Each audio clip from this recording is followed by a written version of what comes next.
नमस्कार, स्वागत है आपका उत्तराखंड की खबरों में और मैं हूं आपके साथ सपना दीपक मद्देशिया। बुलेटिन का आगाज करेंगे। कांग्रेस पार्टी के प्रदेश अध्यक्ष करण माहरा ने सोनप्रयाग के साथ ही अन्य स्थानों पर फंसे श्रद्धालुओं को जल्द से जल्द रेस्क्यू करने की मांग की है। उन्होंने पार्टी के प्रदेश कार्यालय में प्रेस वार्ता के दौरान कहा कि जिस तरह से आपदा आई है, ऐसे में सरकार को रेस्क्यू ऑपरेशन को तेज करना चाहिए। उन्होंने सवाल भी उठाया कि बीजेपी विधायक ने जिस तरह से रेस्क्यू ऑपरेशन के दौरान केदारनाथ धाम का दर्शन किया, इसमें बीजेपी के दोहरे चरित्र का पर्दाफाश हुआ है। और करण माहरा ने कहा कि आपदा में नुकसान को लेकर जल्द ही कांग्रेस पार्टी एक प्रतिनिधि मंडल मुख्यमंत्री करेगा।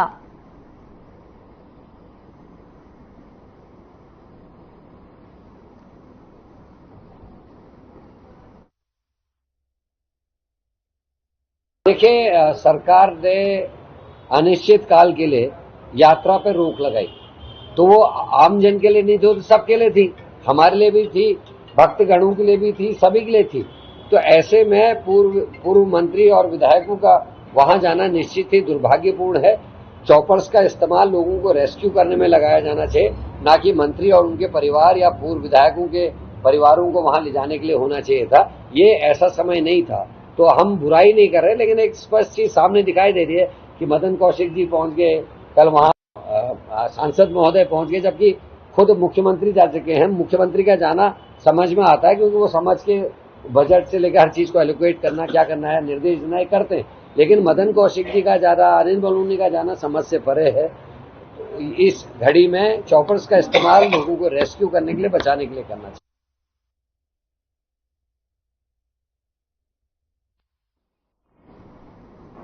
वहीं उत्तराखंड में हो रही लगातार बारिश के कारण पहाड़ी क्षेत्रों में भूस्खलन होने से कई सड़कें बंद हैं। वहीं चारधाम यात्रा पर आई कई हजार श्रद्धालु अभी फंसे हुए हैं। सरकार की तरफ से उन्हें सुरक्षित निकालने के लिए लगातार प्रयास जारी है और इस आपदा की घड़ी में युकोटा के भी फंसे श्रद्धालुओं को निकालने के लिए प्रयासरत है। लगातार इसको लेकर युकोटा के उपर सचिव रविशंकर ने कहा कि आपदा की घड़ी में कई किलो हेलीकॉप्टर को निकालने में लगे हुए और आज करीब 4000 से अधिक लोगों को सुरक्षित बाहर निकाला जा चुका है।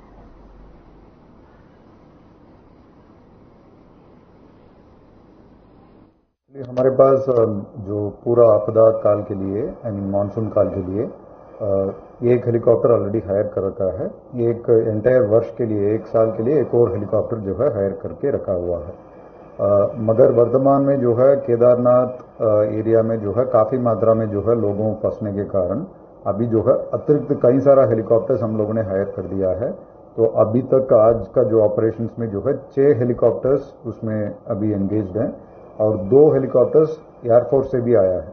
बड़े बड़े हेलीकॉप्टर्स हैं, जो Mi-17 है और चिनूक है, ये 2 जो है वहां पे केदारनाथ क्षेत्र में पहुंच चुके हैं। और हमारा जो है छोटे हेलीकॉप्टर्स है, अराउंड 6 हेलीकॉप्टर्स जो है लगातार लोगों को रेस्क्यू कर रहे हैं। अभी मौसम थोड़ा खराब है, तो कुछ देर पहले जो है ऑपरेशन रुक गया है।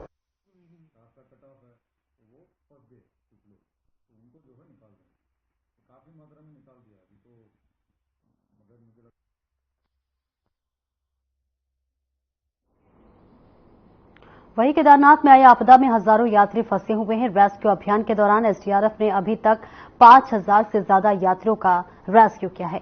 हालांकि बारिश के चलते रेस्क्यू अभियान में एसडीआरएफ जवानों को मुश्किलों का सामना करना पड़ रहा है, लेकिन उसके बावजूद भी लगातार रेस्क्यू अभियान जारी है।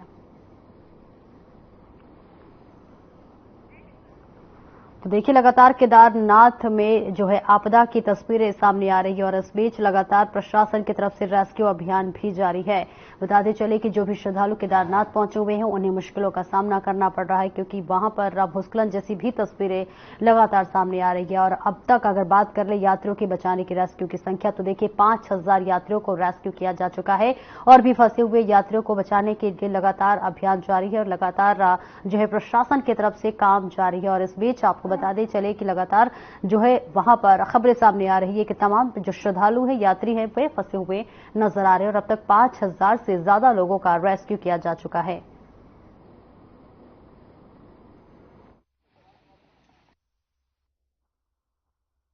हम अभी जिस जगह पर हैं वो चीरवासा है और यहाँ एक पहले से ही बना हुआ हेलीपैड था, लेकिन लैंडस्लाइड यहाँ हो गया था, जिसके कारण से हेलीपैड में बहुत सारे पत्थर आ गए थे, जो बड़े पत्थर भी थे, इसके कारण से ये फंक्शनल नहीं था।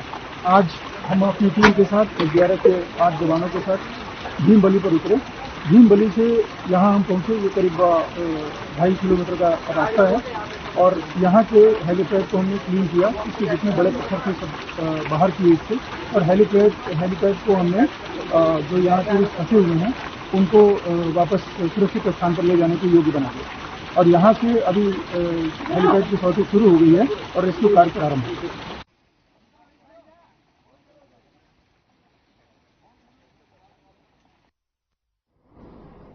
हल्द्वानी के इंदिरा नगर क्षेत्र से 31 जुलाई को नाले में बहे बच्चे का शव मिल गया है और बच्चों का शव जयपुर बीसा के पास से बरामद किया गया है। पहाड़ों में भारी बारिश के चलते 7 साल का रिजवान नाले के तेज बहाव में बह गया था, जिसके बाद एसडीआरएफ सहित पुलिस टीम बच्चों के खोजबीन में जुटी हुई थी और आज बच्चे का शव नाले से 4 किलोमीटर दूर बरामद हुआ है। सूचना मिलते ही एसडीएम और सीओ सहित पुलिस टीम मौके पर पहुंची, जिसके बाद परिजनों ने बच्चों के शव की शिनाख्त की है। शव मिलने के बाद बच्चे के परिजनों का रो रो कर बुरा हाल है। वहीं पुलिस ने शव को कब्जे में लेकर पोस्टमार्टम के लिए भेज दिया है। नैनीताल जिले में अब तक 2 लोगों की नाले में बहने से मौत हो चुकी है। शाम को एक खबर आई थी हमारे पास कि एक बच्चा जो है शनिवार रिजार के पास से बह गया है, तो अभी उसे रिकवर कर लिया गया, उसकी बॉडी को रिकवर कर लिया गया है जयपुर बीसा के पास से और शिनाख्त भी करा दी गई है। अब आगे की कार्रवाई चल रही है। क्या कारण था, कैसे बह गया सभी बच्चा? देखिए, जैसा अभी बताया जा रहा है कि फिसल के बहा था, अभी उस चीज पर जांच चल रही है कैसे वो पानी में गया था। कौन कौन सी टीमें से ढूंढने की लगी थी? इसमें एसडीआरएफ लगी थी, हमारी एसडीआरएफ ने काफी मेहनत करी है। इसके अलावा फायर की टीम लगी थी और हमारी थाना टीम, लगातार इन्होंने इस चीज के बारे में सूचना देने की कोशिश करी और उसके अलावा जगह जगह ऑपरेशन चलाए गए। सभी पूल जितने भी थे, जितना कोशिश हो सकी उसमें चेक किया गया और एक माइनर पूल में ही ये बच्चा मिला है।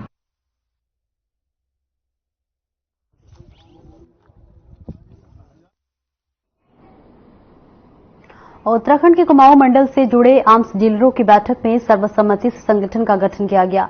कुमाऊं मंडल के समस्त आर्म्स डीलरों ने कुमाऊं आर्म्स एसोसिएशन का गठन कर कार्यकारिणी का विस्तार किया।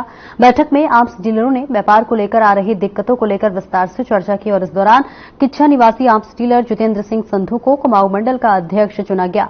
बैठक में जितेंद्र सिंह संधू को कुमाऊं मंडल अध्यक्ष, राजेंद्र सिंह को उपाध्यक्ष, अतुल गुप्ता को सचिव, अमित वर्मा को सचिव, सौभाग्य टंडन को कोषाध्यक्ष चुना गया। वहीं संगठन के नवनियुक्त कुमाऊं अध्यक्ष जितेंद्र संधू ने संगठन के सभी सदस्यों का आभार व्यक्त करते हुए आम व्यापारी और संगठन हित में कार्य करने का भरोसा दिलाया। उन्होंने बताया कि व्यापार संविधान जो है समस्याओं के समाधान के लिए जल्द ही एक प्रतिनिधि मंडल प्रशासनिक अधिकारियों और मुख्यमंत्री पुष्कर सिंह धामी से मुलाकात कर समस्याओं से अवगत कराएगा।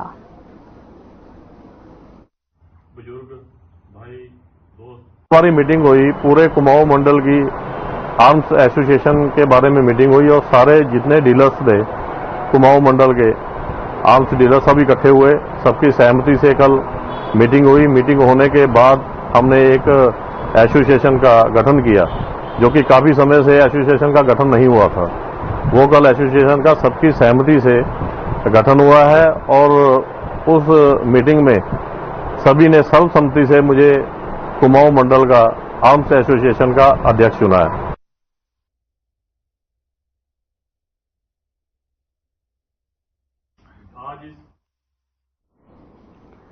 पतंजलि योगपीठ के महामंत्री आचार्य बालकृष्ण का जन्मदिन है आज और वही जड़ी बूटी दिवस के रूप में उनका जन्मदिन मनाया गया। पतंजलि योगपीठ सभागार में आयोजित कार्यक्रम में पतंजलि योगपीठ से जुड़े सभी कार्मिकों, विश्वविद्यालय के छात्र छात्राओं और साधकों ने आचार्य बालकृष्ण को बधाई दी।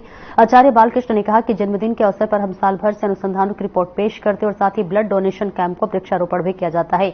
आचार्य बालकृष्ण ने बताया कि हाल ही में पतंजलि अनुसंधान केंद्र की एक रिपोर्ट अंतर्राष्ट्रीय जर्नल में प्रकाशित हुई, जिसमें पतंजलि अनुसंधान केंद्र ने मिलावटी खाने की पहचान के लिए एक तकनीकी विकसित की है।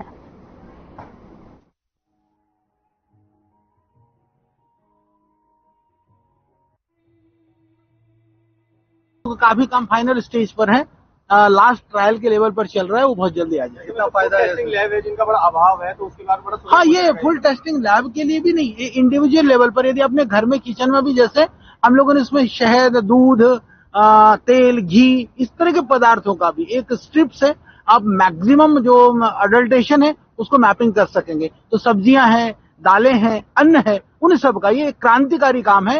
हालांकि बार्क के साथ में हम लोगों ने पहले इसके लिए थोड़ा काम किया था, उसके बाद फिर हमारी टीम पूरी लग करके अपने आप, यदि दुनिया के लिए मैं कहूं तो अपनी तरह की ये पहली टेक्नोलॉजी है, तो बड़े लैब के बिना आप घर में बैठ करके लैब वाली जितने भी जो पैरामीटर्स। और रुकेंगे छोटे से ब्रेक के लिए, जल्द लौटते हैं।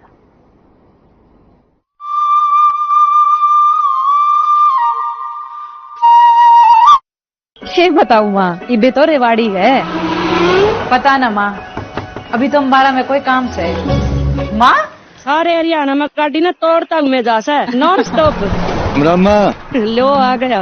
अरे माँ, गाड़ी निकालते ही शानदार हाईवे मिल जाए, गियर बदलो और पहुंच जाओ फटाफट। अरे हाँ माँ, अब हरियाणा सरकार नॉन स्टॉप काम कर रही है। अभी तो अपनी गाड़ी और बिजनेस दोनों भाग्य हैं नॉन स्टॉप। अब हरियाणा में है 40 नेशनल हाईवेज की भरमार। तभी तो सब कहते हैं हमारा हरियाणा नॉन स्टॉप हरियाणा।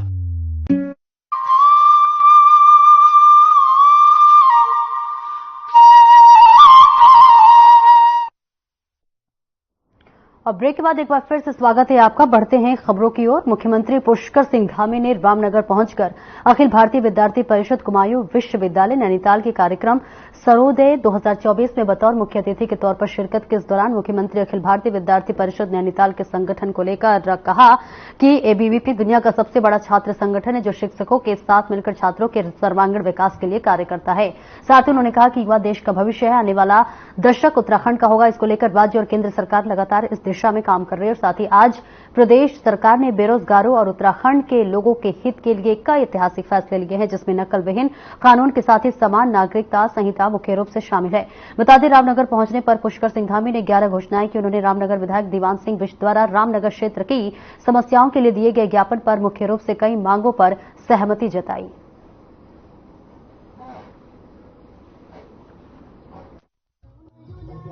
छात्रों और शिक्षकों के बीच दोनों के मिलकर, दोनों के समन्वय से छात्रों के सर्वांगीण विकास के लिए काम करता है।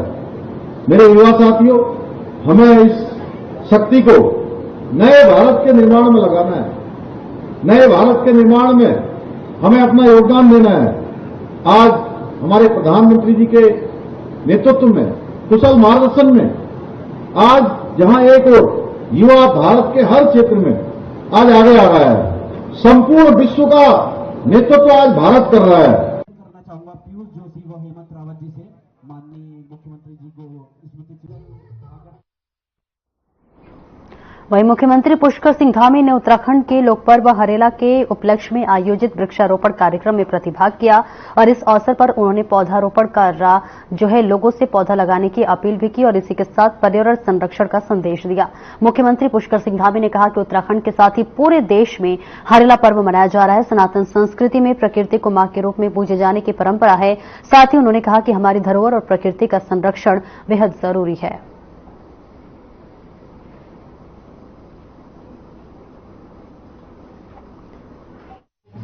ये हरेला पर्व देखिए प्रकृति संरक्षण का और प्रकृति पूजन का पर्व है और इस पर्व पर हम पूरे राज्य के अंदर वृक्षारोपण पौधारोपण का कार्यक्रम बड़े स्तर पर कर रहे हैं। पूरे महीने भर चलेगा और आदरणीय प्रधानमंत्री जी ने जो विश्व पर्यावरण दिवस के दिन पूरे देशवासियों से आह्वान किया है, एक पेड़ मां के नाम, उस कार्यक्रम को भी हम तेजी से बढ़ा रहे हैं। करोड़ों पेड़ लगाने का हमारा लक्ष्य है, हम उस दिशा में आगे बढ़ रहे हैं। आज धर्मपुर क्षेत्र विधानसभा क्षेत्र में हरेला का एक कार्यक्रम किया गया है। निश्चित रूप से इस कार्यक्रम के माध्यम से पूरे शहर के अंदर वृहद रूप से वृक्षारोपण किया जाएगा।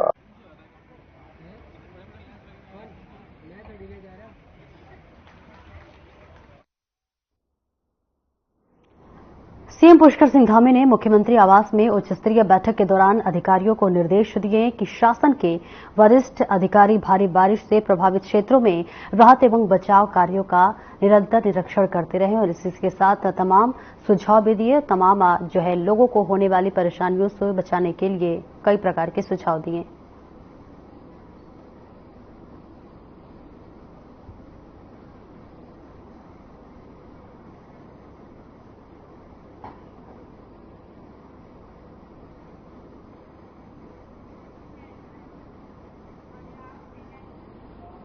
वहीं मुख्यमंत्री पुष्कर सिंह धामी ने केंद्रीय सड़क परिवहन और राजमार्ग मंत्री नितिन गडकरी से प्रदेश की क्षतिग्रस्त सड़कों के पुनर्निर्माण में सहयोग का अनुरोध किया है। सीएम ने केंद्रीय मंत्री नितिन गडकरी से फोन पर बात की और प्रदेश में अतिवृष्टि से क्षतिग्रस्त सड़कों की जानकारी दी। उन्होंने क्षतिग्रस्त सड़कों के पुनर्निर्माण का अनुरोध भी किया।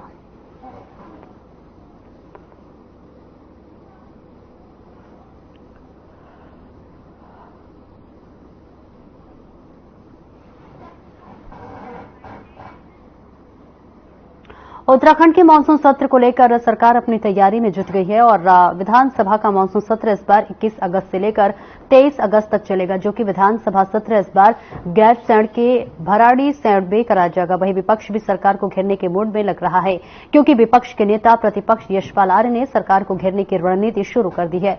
यशपाल आर्य का कहना है कि यह एक प्रक्रिया है और सरकार की बाध्यता है कि सरकार को मानसून सत्र भराड़ीसैंण में ही कराना होगा। हमारी मांग है कि सरकार अवधि को बढ़ाए, क्योंकि 3 दिन में विपक्ष के प्रश्नों का जवाब सरकार नहीं दे पाएगी।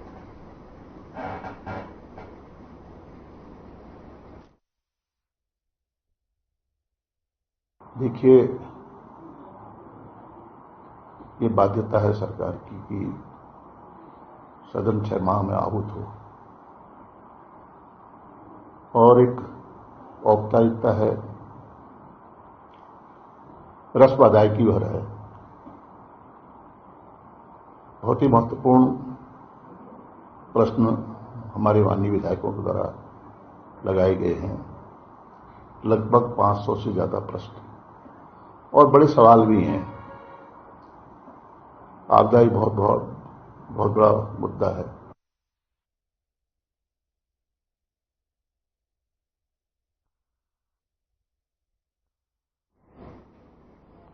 केदारनाथ में यात्रा पर रोक के बावजूद पूर्व कैबिनेट मंत्री सदन कौशिक का केदारनाथ धाम अपने परिवार के साथ दर्शन करने के लिए पहुंचे। रोक के बाद धाम में उनका पहुंचना चर्चाओं का विषय बना हुआ है, जिसको लेकर कांग्रेस अब सवाल उठा रही है। कांग्रेस के प्रदेश उपाध्यक्ष संगठन मथुरा दत्त जोशी ने इसको लेकर गंभीर आरोप लगाए हैं। रोक के बावजूद दर्शन करने केदारनाथ पहुंचे पूर्व कैबिनेट मंत्री शिवरात्रि के दिन मौके पर पूर्व कैबिनेट मंत्री मदन कौशिक ने अपने परिवार के साथ केदारनाथ के दर्शन किए हैं। उन्होंने बाकायदा सोशल मीडिया पर इसकी पोस्ट भी शेयर की है।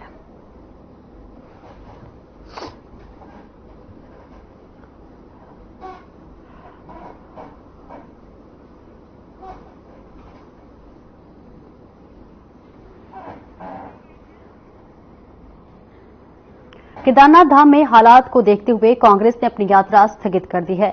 आपको बता दें, कांग्रेस की केदारनाथ प्रतिष्ठा रक्षा यात्रा आपदा के चलते सामान्य स्थिति होने तक स्थगित कर दी गई और राहुल गांधी के दिशा निर्देश पर प्रदेश कांग्रेस कमेटी के अध्यक्ष करण महाना ने यात्रा स्थगित करने का ऐलान किया है। बता दें कि यात्रा सीतापुर तक पहुंच गई थी और सीतापुर में आगे रवाना होनी थी। वहीं कांग्रेस के प्रदेश उपाध्यक्ष सूर्यकांत धस्माना ने इसकी पुष्टि की है। सामान्य स्थिति होने के बाद कांग्रेस फिर से सीतापुर की ओर आगे यात्रा शुरू करेगी। साथ ही पूर्व मुख्यमंत्री हरीश रावत ने आपदा को नुकसान को देखते हुए यात्रा को आगे के कार्यक्रम तक के लिए स्थगित कर दिया है।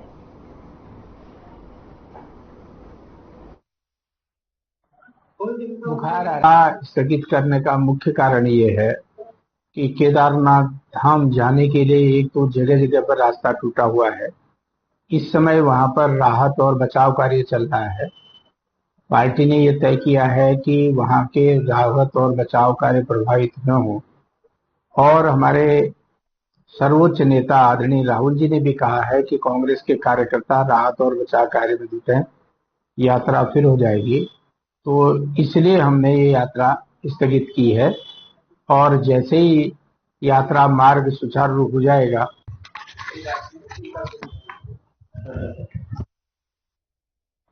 बुखार आ रहा है। और वही खबर टनकपुर से है, जहां पर बीते कुछ वर्षों से चंपावत जनपद के सीमांता क्षेत्र में सौंदर्यीकरण और साफ सफाई अभियान कार्यों ने तेजी पकड़ ली है। नगर में विशेष सफाई अभियान चलाकर समय समय पर नगर पालिका परिषद टनकपुर में अहम भूमिका निभाई है, जिसको लेकर टनकपुर की आम जनता ने उत्तराखंड मुख्यमंत्री के साथ नगर पालिका परिषद टनकपुर और पर्यावरण मित्रों का आभार व्यक्त किया है। बता दें, मुख्यमंत्री पुष्कर सिंह धामी के आदेशानुसार मानसून काल में डेंगू मलेरिया जैसे संक्रामक बीमारियों से बचाव हेतु नगर पालिका परिषद टनकपुर प्रशासन आकाश जोशी और अधिशासी अधिकारी भूपेंद्र प्रकाश जोशी के नेतृत्व में विशेष सफाई अभियान चलाते हुए नालियों की साफ सफाई और कीटनाशक दवाइयों का छिड़काव किया जा रहा है।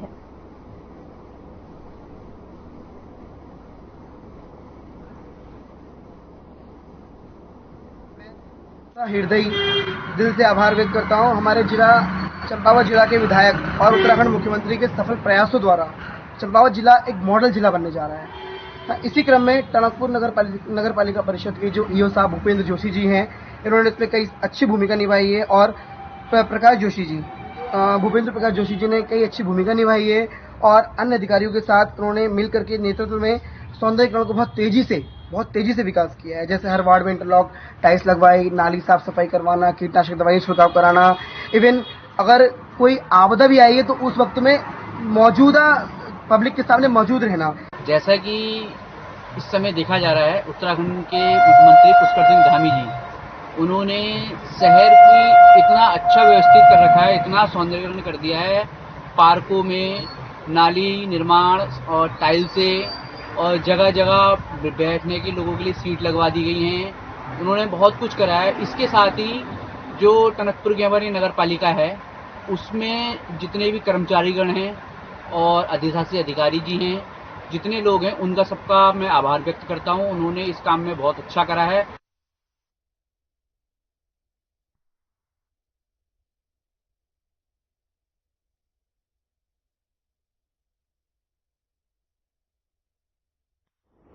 तो ये तस्वीरें आपको दिखा रहे जहां नगर पालिका परिषद की अहम भूमिका नजर आ रही है। सफाई अभियान को लेकर लगातार कार्य को तेजी पकड़ी गई है और इसी के साथ प्रशासन का भी जो है ये लगातार जो है अभियान चलाया जा रहा है कि साफ सफाई पर विशेष अभियान दिया जाए। टनकपुर के सौंदर्यीकरण पर अब कार्य किया जाएगा।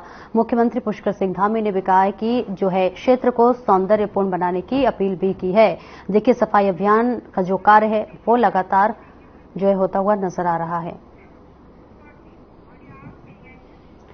वही कावड़ मेला खत्म होने के बाद धर्मनगरी हरिद्वार में गंगा घाटों से लेकर हाईवे तक गंदगी की ढेर नजर आ रहे। करोड़ों की संख्या में पहुंचे शिव भक्त कावड़िए कई हजार मैट्रिक टन कूड़ा छोड़ गए हैं, जिसके बाद नगर निगम के लिए शहर को साफ करना बहुत चुनौती बनी हुई है।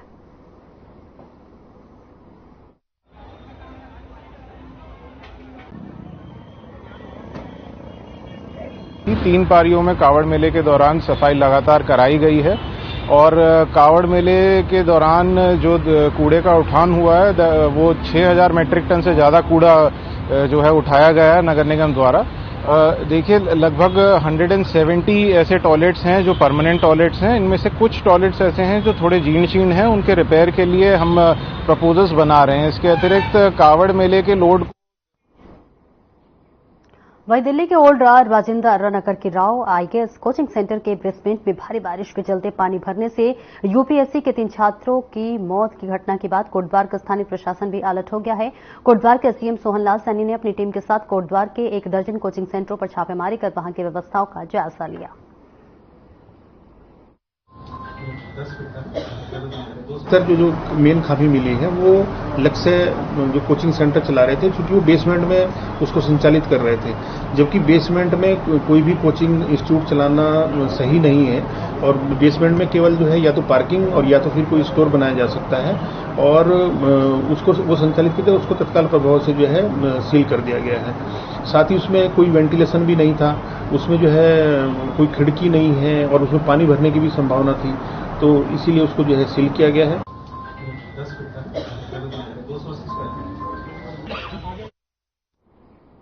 चंपाल जिले के बनबसा में एक समुदाय विशेष के युवक के द्वारा 14 वर्ष की नाबालिग दलित किशोरी से जबरन दुष्कर्म करने का मामला सामने आया है। आपको बता दें कि घटना को अंजाम देने के बाद आरोपी मौके से फरार हो गया।